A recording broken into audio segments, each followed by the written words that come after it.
Hallelujah hallelujah. हम प्रभु की महिमा करेंगे, उनकी आवाज़ गाएंगे और उसकी आराधना करेंगे। हालेलुया। स्तुति गाओ सदा, अनुग्रह और आनंद से सदा। हालेलुया। पवित्र और सामर्थ मेरे पिता, केवल तू स्तुति के योग्य पिता। Hallelujah hallelujah. हम प्रभु की महिमा करेंगे, आराधना करेंगे। हालेलुया। स्तुति गाओ सदा, अनुग्रह आनंद से सदा। हालेलुया। स्तुति गाओ सदा, अनुग्रह आनंद से सदा। भगत सामर्थ मेरे पिता,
अगर हम इसका मजाक बनाएंगे। परमेश्वर का वचन नीचे और भी करता और प्राण आत्मा को और गांठ और गुर्दे को अलग करके आर पार छेदता है और मन की भावनाओं और विचारों को जांचता है। वो आर पार करके छेदता है परमेश्वर का वचन। और जो मन की जो भावना है और मन की जो विचार है उसको क्या करता है? जांचता है। Hallelujah hallelujah. हम पहले सुन चुके हैं और हमारे मन में जो कल्पना होता है ना उसको भी परमेश्वर जानता है। इसलिए व्यर्थ कल्पना या व्यर्थ विचार अपने मनों में आने ना दे। इस परमेश्वर के वचन को हम पूरे विश्वास के साथ ग्रहण करें और सीखें। ये परमेश्वर के वचन के लिए बाइबल के लिए कितने लोग मेहनत किया, कितना इसके लिए कीमत चुकाया, कितने लोग इसको एक जोड़ने के लिए अपना जान भी दिया। परमेश्वर का वचन कहता है एक वचन, परमेश्वर का एक वचन पाया हुआ है, शुद्ध किया हुआ और पवित्र आत्मा की प्रेरणा के द्वारा लिखा गया है।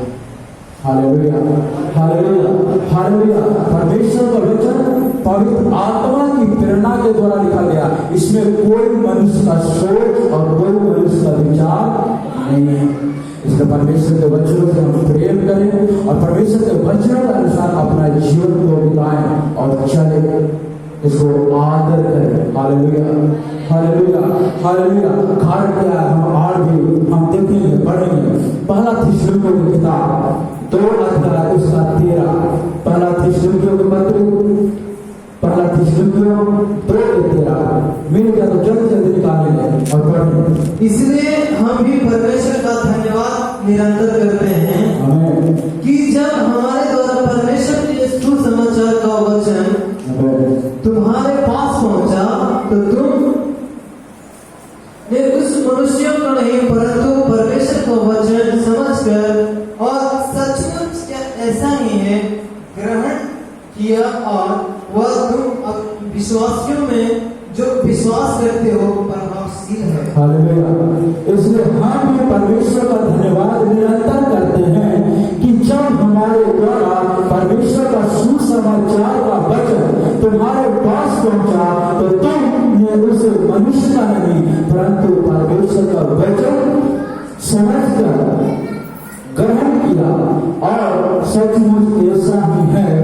और तुम विश्वासियों में जो विश्वास करते हैं प्रभावशाली है। जो विश्वास करता है ये परमेश्वर का वचन है वो प्रभावशाली है। Hallelujah hallelujah. बाइबल का एक वचन परमेश्वर का वचन है, पवित्र आत्मा की प्रेरणा के द्वारा लिखा गया, जो हमारे सुधार के लिए, हमें समझाने के लिए और उपदेश के लिए लाभदायक है। Hallelujah hallelujah hallelujah.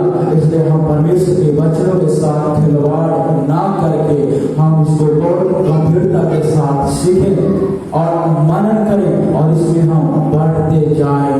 Hallelujah hallelujah hallelujah. पहला पत्रस की किताब, पहला पत्रस 1:3, पहला पत्रस 1:3। ये बात आज बताने का कुछ कारण है, इसलिए हम बता रहे हैं। 1:23 पहला पत्रस 1:23। क्योंकि तुमने नाशवान नहीं पर अविनाशी बीज से परमेश्वर के जीवित और सदा ठहरने वाले वचन के द्वारा नया जन्म पाया है। हालेलुया। सदा ठहरने वाले वचन के द्वारा नया जन्म पाया है। सदा ठहरने वाला, ये जो हमारा जो उद्धार हुआ है ना, हम मृत्यु से जो पार होकर जीवन में प्रवेश कर चुके हैं ना, वो कुछ समय के लिए नहीं है, 60 साल या 70 सालों के लिए नहीं है, एक हमेशा ठहरने वाला जीवन है। Hallelujah hallelujah. और हम नया जन्म पाकर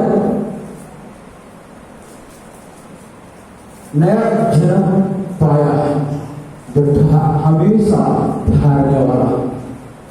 हालेलुया हालेलुया। इस वचनों को हम इसलिए हमें परमेश्वर के वचनों को सीखना और बढ़ते जाना। हम जितना परमेश्वर के वचनों को सीखेंगे, सुनेंगे, समझेंगे, हम जितना इसको पढ़ेंगे उतना हमारे लिए लाभदायक है। आज बहुत बदला का प्रार्थना आ जाता, सबके पास बाइबल है, लेकिन हाथ दोहराते हुए चला जाता, बाइबल आने में शर्म आता।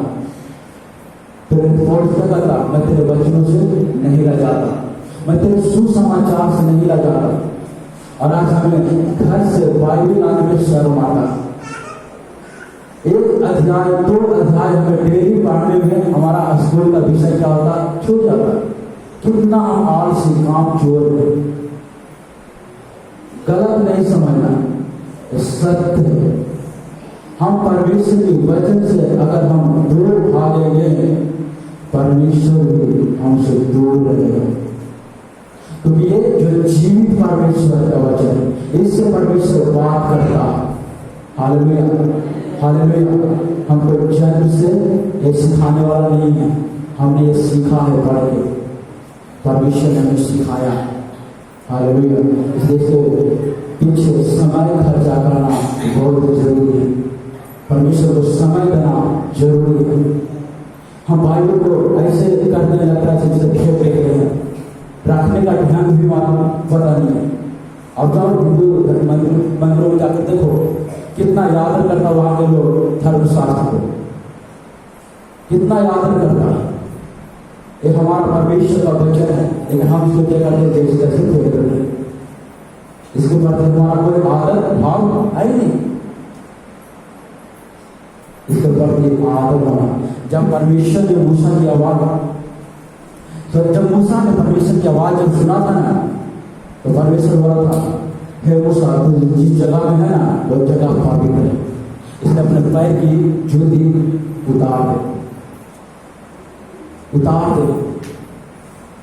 हम जिस जगह में हैं, हम जिसका वचन सुन रहे हैं, जिस वचन को हम लेकर चलते हैं, वो पवित्र वचन, ताया हुआ वचन। इसके प्रति हमारा कितना योगदान होना, कितना भय होना था, सोच देखो। इसलिए जिसके पास बाइबल है, बाइबल जरूर लेकर आए प्रार्थना के समय। इधर से कोई बाइबल नहीं ले रहे। अगर इधर किसी को बाइबल रखा है तो बाइबल आप लेकर चले जाए और लेके आना। कारण कि घर में आप रहते हो और बाइबल कहाँ रखते हो, तो आप पढ़ोगे कैसे? जिसको बाइबल ना है वो खरीद ले, फ्री में नहीं मिले। Hallelujah, hallelujah. हम इसलिए बता रहे हैं क्योंकि परमेश्वर का वचन क्या है, जीवित है, और जीवित वचन को हमें सीखना है। एक अध्याय पढ़ने में तुम्हारा कोई कुछ होने वाला नहीं है। अब प्रतिदिन एक अध्याय पढ़ के परमेश्वर के सामने मनन करोगे क्या आप परीक्षा में फेल हो जाओगे? नहीं होगा। और परमेश्वर आपको बुद्धि देगा, ज्ञान देगा। क्योंकि परमेश्वर का वचन कहता है साधारण लोगों को बुद्धिमान बना देता। कहाँ लिखा? भजन संहिता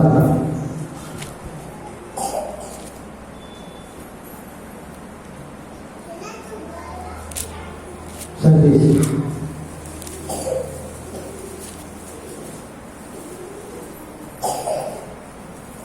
सबसे पहले 19 भजन संहिता 19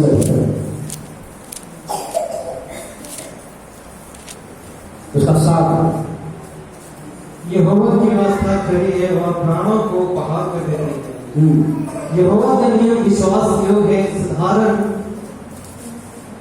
लोगों को बुद्धिमान बना देता है। साधारण लोगों को बुद्धिमान बना देता है। और 8 यहोवा का उपदेश सिद्ध है और हृदय को आनंदित कर देता है।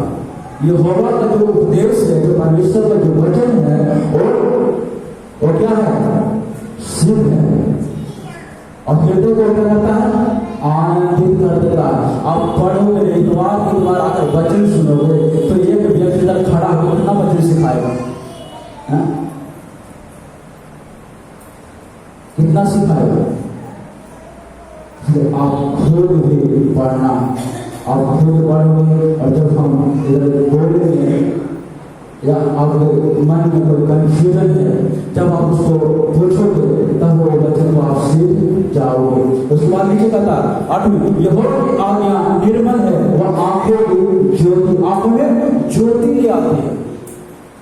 उसकी आज्ञा निर्मल है, आंखों में ज्योति ले आता। परमेश्वर से मूसा बात कर करके उसका चेहरा इतना तेज हो गया था, उसके मूसा के चेहरे से किरण निकलता था। जब 40 दिन रहकर मूसा पर्वत से नीचे उतरा तो सब यहूदी लोग डर के भागने लगा, क्योंकि मूसा की जो चेहरा था ना वो तेज हो गया था, प्रकाशित हो गया था, किरण निकलता था। मूसा के चेहरा को कोई ध्यान से देख नहीं सकता था। कैसे? परमेश्वर के साथ संगति रखते रखते, परमेश्वर से बात करते करते, परमेश्वर के वचनों को सुनते सुनते, बाइबल में मूसा परमेश्वर से आमने सामने बात करता था। Hallelujah, hallelujah. आज परमेश्वर से आमने सामने बात करने का एक रास्ता है, बाइबल है, तो ये निर्मल है, सीध है। Hallelujah, hallelujah, hallelujah. और यहोवा का भय पवित्र है, वह अनंत काल तक अस्थिर है। यहोवा का भय क्या है? पवित्र है और अनंत काल तक स्थिर है। अनंत काल तक आप इसको पढ़ोगे, मनन करोगे, अनंत काल तक आप स्थिर रहोगे। बाइबल में एक व्यक्ति है सुलेमान, आपने सुना सुलेमान के बारे में?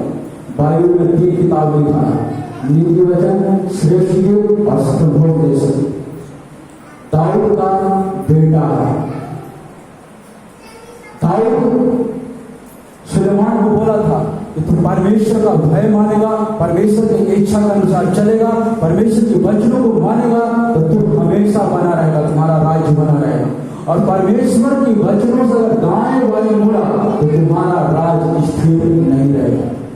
दाऊद ने अपने बेटे सुलेमान को क्या चेतावनी दिया था, लेकिन 3 किताब को लिखने वाला बाइबल बताती है इतना बुद्धिमान था, इतना परमेश्वर को बुद्धि दिया था कि हर चीज का उसके पास ज्ञान था। उसके इतना ज्ञान बुद्धि किसी को नहीं था, लेकिन वो सुलेमान परमेश्वर को भूल गया। उसका अंत क्या होगा? उसका अंत क्या होगा? हमारा अंत बना अनंत जीवन, लेकिन उसका अंत क्या हुआ? मृत्यु हुआ। Hallelujah, hallelujah. परमेश्वर ने हमें वचन दिया है, हम उसमें स्थिर नहीं है। परमेश्वर का वचन कहता हम कोई क्यों ना हो, हम कोई क्यों ना हो, परमेश्वर का न्याय हम पर आएगा। Hallelujah, hallelujah. इसके बाद और नीचे हम पढ़ के देखते हैं 9 यहोवा के नियम सत्य और पूर्ण से धर्ममय है, वे तो सोने से और बहुत कुंदन से भी बढ़कर मनोहर है, वे मधुरों से टपकने वाले छत्ते से भी बढ़कर मधुर है। Hallelujah, hallelujah. इसलिए परमेश्वर के वचनों के प्रति लगाव बनाओ, परमेश्वर के वचनों को आप सीखने के, प्रतिदिन पढ़ने के, अपने जीवन में एक अनुशासन डालें। आज हम बोल रहे हैं, क्यों बोल रहे हैं? क्योंकि हम पढ़ता है। इसका मतलब ये नहीं कि हम सिर्फ बोल रहे हैं, हम नहीं करते, ऐसा नहीं है।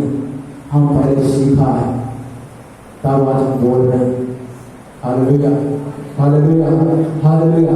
इससे परमेश्वर के वचनों से लगाव बनाए, प्रतिदिन हो सके तो पढ़े, बहाना नहीं चले, नहीं तो हम अभी भी एक बच्चे के समान हैं। हम विश्वास में पुराना होते जा रहे हैं, लेकिन आत्मिक बातों में हम बच्चा ही ठहरे। आत्मिक बातों में हमें बढ़ना है, परमेश्वर के वचनों में भी बढ़ना है, परमेश्वर की आत्मा की नियंत्रण हमारे जीवन में होना है, पवित्र परमेश्वर से हमें बातें करना है, तो परमेश्वर के वचन को हमें प्रथम स्थान देना। Hallelujah, hallelujah, hallelujah, hallelujah, hallelujah. अब यशायाह की किताब 55 उसका 10 और 11 पढ़ के देखिए। यशायाह 55 के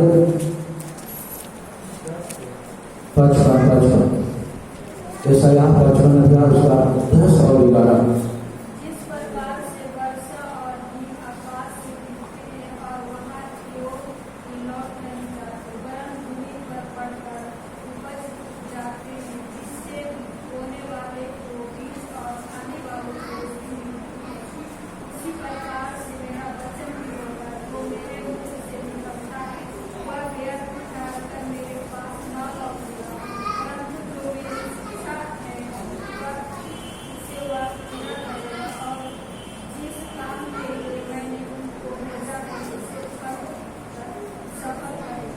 हालेलुया, हालेलुया। समझ में आया है?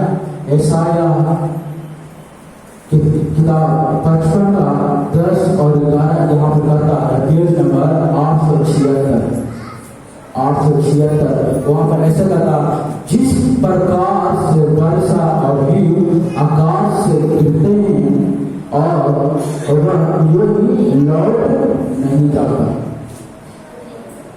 आकाश से बारिश होता है, हिम गिरता है, बर्फ गिरता है, शीत भी गिरता है, लेकिन वो ऐसा ही वापस लौट के नहीं चला जाता। आज से कुछ दिन पहले, कुछ साल पहले वैज्ञानिक लोगों के पास इसका प्रमाण भी नहीं था। वो बारिश होता था फिर पानी पड़ जाता, सबूत भी नहीं था, यकीन भी नहीं करता। कितना साल पहले परमेश्वर का आत्मा ने हमें लिख के दिया, बारिश गिरता है और फिर भाप बन के ऊपर चला जाता है। कितना पहले हमें सिखा के दिया। हालेलुया। इसलिए कह रहा कि जो बारिश होता है, हिम गिरता है या शीत गिरता है, वो यही ऐसा ही व्यर्थ नहीं होता। वो भूमि में आता है और ऊपर जाकर वो वापस जाता, और वैसे ही नीचे जाता। उसी प्रकार से मेरा वचन भी होगा। परमेश्वर कहता, उसी प्रकार मेरा वचन भी होगा, जो मेरे मुंह से निकलता है वह व्यर्थ ठहरकर मेरे पास ना लौटेगा। परमेश्वर स्पष्ट रूप से कह रहा कि मेरा वचन भी उसी प्रकार होगा, वो व्यर्थ ठहरकर मेरे पास वापिस ना लौटेगा। वो क्या करेगा देखिए नीचे, परंतु जो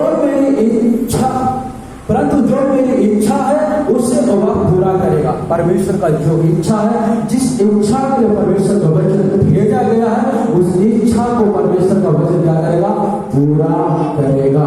उसके बाद वो पूरा करेगा, और जिस काम के लिए मैंने उसको भेजा है उसे वह सफल करेगा। परमेश्वर का वचन व्यर्थ जाने वाला नहीं है, इसलिए अध्ययन करें, सीखें, पढ़ें।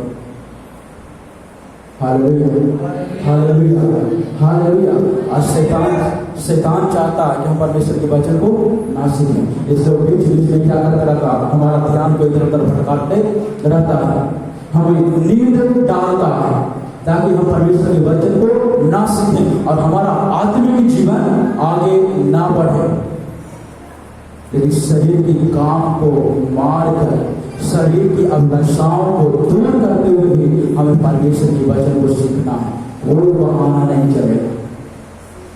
Hallelujah, hallelujah, hallelujah, hallelujah.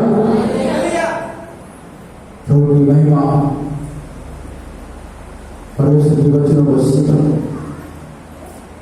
नहम्याह की किताब, नहम्याह के बारे में आप लोग सब जानते होंगे, निकाल के पढ़ेंगे। जब नहम्याह 8 अध्याय का पढ़े, नहम्याह की किताब 8 अध्याय। देखो नहम्याह के समय में यहूदी लोग कितना परमेश्वर के वचनों को याद करता था, कितना मानता था। 8 अध्याय का 5 और 6। हाँ, हम एक बार और एक पढ़ के हम सुनाया, लेकिन आप याद भूल जाते हो, याद रहता ही नहीं है, ध्यान दे दीजिए।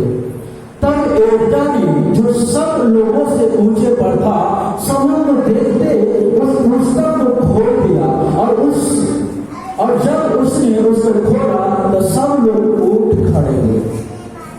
एलिय्याह क्या था? सबसे ऊंचे पर था, परमेश्वर का वचन को लिए हुए था, परमेश्वर की किताब को लिए हुए था। और परमेश्वर की किताब और बोलिए बाइबल का वचन, मत्ती, उत्पत्ति, निर्गमन, लयवेता और गिनती और व्यवस्था, 5 किताब था, और वो 5 किताब आज हमारे बाइबल में भी है। जब एक किताब है, जब यहूदियों को देखते हुए जब एलिय्याह नबी ने जब इसको खोल दिया तो हर एक लोग आदर के लिए जो बैठा था ना वो खड़ा हो गया। देखो कितना आदर कर रहा परमेश्वर के वचन से, सब लोग खड़ा हो गया, परमेश्वर के वचनों को आदर किया। उसके बाद नीचे 6 लगा, तब एलिय्याह ने महान परमेश्वर यहोवा को धन्य कहा। तब एलिय्याह याजक है और परमेश्वर को धन्य कहा, और सब लोग सब लोगों ने अपने अपने हाथ उठाकर आमीन कहा और सब लोग जितने सुनने वाले लोग था सब अपना हाथ उठाया और आमीन कहा। आमीन आमीन का मतलब क्या होता है? अर्थ क्या होता है? ऐसा ही हो।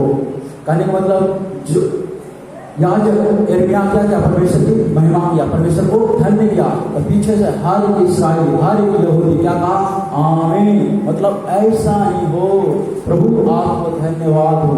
हम क्या करते हैं? एक व्यक्ति प्रार्थना कर रहा है तो बाकी सब चुप रहता है।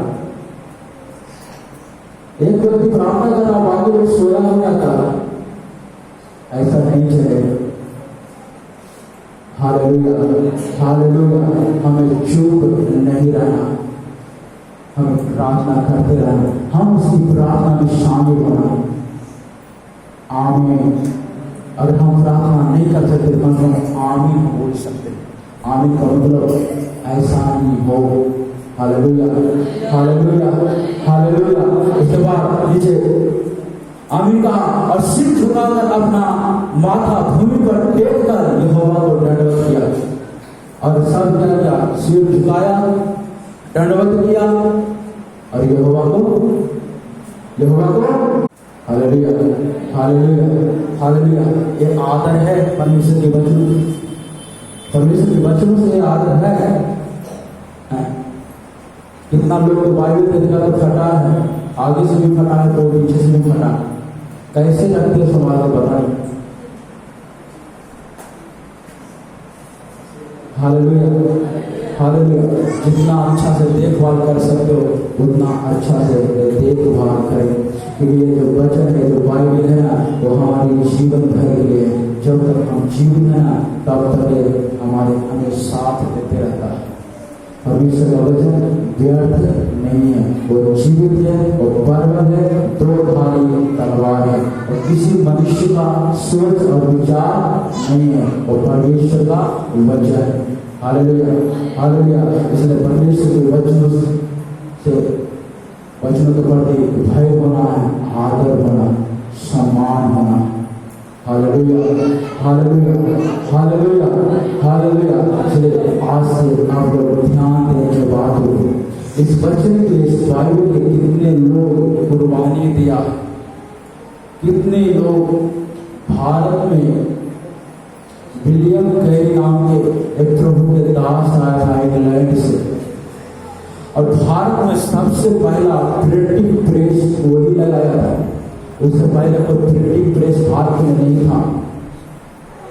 और विलियम कैरी अपने परिवार के साथ आकर एक बाइबल का अनुवाद किया। ऐसे कहा जाता 39 भाषा में वो बाइबल का अनुवाद किया था। बाइबल का अनुवाद करने के लिए यहाँ जो बंगाल के जो पंडित लोग हैं ना, उन लोगों को मदद लिया था और वो पंडित लोग मदद करता था। क्यों? क्योंकि जो उनका धर्मशास्त्र था ना, महाभारत और रामायण, वो भी संस्कृत में था, तो उसका भी ट्रांसलेशन हिंदी में करके और इंग्लिश में करके विलियम कैरी ने दिया था, जो गुरु का दास था। इसलिए वो पंडित को क्या करता था? इसको मदद करता था एक अनुवाद करने में। बहुत इसके पीछे बहुत लोग मेहनत किया। हालेलुया। अगर ये परमेश्वर का वचन ना होता, अगर ये जीवित ना होता तो आज इतना मेहनत करने की जरूरत नहीं था। इससे पहले और इसके बाद बहुत सारे धर्मशास्त्र इस दुनिया में है, लेकिन इसके पीछे जो कहानी है वो किसी भी धर्मशास्त्र के पीछे कहानी नहीं है, क्योंकि परमेश्वर का वचन जीवित वचन है, वो परवर है, वो दो धारी तलवार है, वो काम करके ही वापिस लौटेगा, ऐसे लौटेगा नहीं। इसलिए आदर और सम्मान दो और जितना हो सके हमें से पढ़े। आपको बाइबल दिया गया है ताकि आप अध्ययन करें, आप पढ़ें, ना कि घर में छोड़कर आप आ जाए। एक कापी एक कलम एक पेपर लगाए, उसमें लिखें ताकि वो आपकी याद के लिए हो। कोई जरूरी नहीं है कि थोड़ा वचन से तो वाचकर ही सीखेगा और हम सुनेंगे। कभी अगर आपको मौका दे दिया जाए, खड़ा कर दिया जाए कि आप 2 मिनट परमेश्वर का वचन बतलाओ, तो बताओ तो इसलिए सीखना। परमेश्वर किसी को भी इस्तेमाल कर सकता है। हमने फिर कहानी थी, हमने एक व्यक्ति के बारे में बताया था कि चप्पल देखभाल करने वाला व्यक्ति को भी परमेश्वर क्या किया था, इस्तेमाल किया था। जो चर्च के बाहर बैठ कर क्या करता था, चप्पल देखभाल करता था, विश्वासियों का चप्पल देखभाल करता था। तो लोग बहुत चप्पल चोरी होता था, तो व्यक्ति को ठहरा दिया था चप्पल देखने के, और उसका काम भी यही था वो चप्पल को देखभाल करना, चप्पल की निगरानी करना। एक बार चर्च में बहुत बड़ा प्रोग्राम था और बहुत दूर से प्रभु के दास आने वाला था, लेकिन प्रभु का दास आया नहीं। तो जो चर्च का जो कार्य करने वाला यहाँ का जो पास्टर था वो घबरा गया, बड़ा पास्टर आया नहीं, अब क्या करें, अब कैसे करें। सब लोग आ गया, सब बैठा हुआ है वचन सुनने के, और बड़ा पास्टर आया नहीं। तो वो व्यक्ति अकेला जाके क्या करता है, प्रार्थना करता, परमेश्वर की आत्मा से बात करता, कहता ना जो चप्पल देखभाल करने के लिए जो व्यक्ति को बैठाया ना, उसको स्टेज पे खड़ा करो, वो वचन आगे बढ़ाएगा। जब वो जो चप्पल देखभाल करने वाला व्यक्ति जब वो यहाँ पे आ गया ना, और जब वो प्रचार करने लगा ना, तो सब रो कर सब हालत खराब हो गई। परमेश्वर किसी को भी इस्तेमाल कर सकता है। हम देखते हैं बाइबल में भी उदाहरण, स्त्री पुरुष को देखते हैं, वो खाना बनाने वाला काम करता था, लेकिन परमेश्वर ने उसको इस्तेमाल किया। फिलिप्पुस को देखते हैं, वो भी खाना बनाने वाला काम था कलीसिया में, लेकिन परमेश्वर उसको भी इस्तेमाल किया। वो सब आत्मा से परिपूर्ण था। इसलिए हम परमेश्वर के वचन को सीखें। परमेश्वर कब इस्तेमाल करेगा पता नहीं, हम तैयार रहेगा, जरूर पवित्र आत्मा हमें इस्तेमाल करेगा, परमेश्वर इस्तेमाल करेगा। अगर हम तैयार नहीं हैं तो हम सिर्फ आने जाने वाला विश्वासी बनकर रह जाएंगे। इसलिए मेरा विनती है कि आप हर एक लोग परमेश्वर के वचनों में पढ़ें, उसकी मनन करें, उसकी अध्ययन करें। हम सब प्रार्थना करें, सब प्रार्थना करें, प्रभु की महिमा करें। परमेश्वर का वचन जीवित है, दो धारी तलवार है, वो प्राण को गांठ को आर पार छेदता है, कहीं हम भी ना छेदे जाए, हमारा भी गांठ काटा न जाए। हम तैयार रहें। परमेश्वर का न्याय पढ़ने से पहले हम परमेश्वर के वचन को सीखें और दृढ़ होता चला जाए। आए प्रार्थना करेंगे। हालेलुया, धन्यवाद प्रभु पिता, पवित्र परमेश्वर, अद्भुत युक्ति करने वाला पराक्रमी पिता, हम धन्यवाद करते हैं, हम आपकी महिमा करते पिता। आप महान परमेश्वर, सर्वश्रेष्ठ महान परमेश्वर, जितने भी लोग पिता आपकी वचन को सुने, पवित्र आत्मा हमको दृढ़ करना, स्थिर करना, मजबूत करना। हर एक लोग आत्मा को चलाए चाल चलने पर, हर दिन उनका एक रोज आपके वचनों से शुरू होने पाए, एक प्रार्थना का जीवन होने पाए। अपने जीवन का हर एक व्यक्ति का अनुशासन होने के लिए हम प्रार्थना करते हैं। पवित्र आत्मा आपकी कृपा हो, आपकी दया हो। प्रभु यीशु मसीह आप आशीष दें, प्रभु यीशु मसीह आप आशीष दें। आपकी महिमा हो, आपकी महिमा हो। जो वचन पिता आज सुनाया गया वो वचन व्यर्थ न जाने पाए, वो वचन को काम पूरा करके जाने के लिए हम प्रार्थना करते हैं। स्वर्ग और पृथ्वी का सारा अधिकार पाया हुआ प्रभु यीशु मसीह के नाम से हम प्रार्थना करते हैं। यीशु की कृपा उपस्थित हर व्यक्ति को आशीष दे, अपनी महिमा से भरे। जितने लोग वचन को सुनते सबको आशीष, आत्मा की अगुवाई दे, आत्मा की अगुवाई दे। यीशु की कृपा, यीशु मसीह के पवित्र सामर्थ्य नाम से मांगते हैं, आमीन।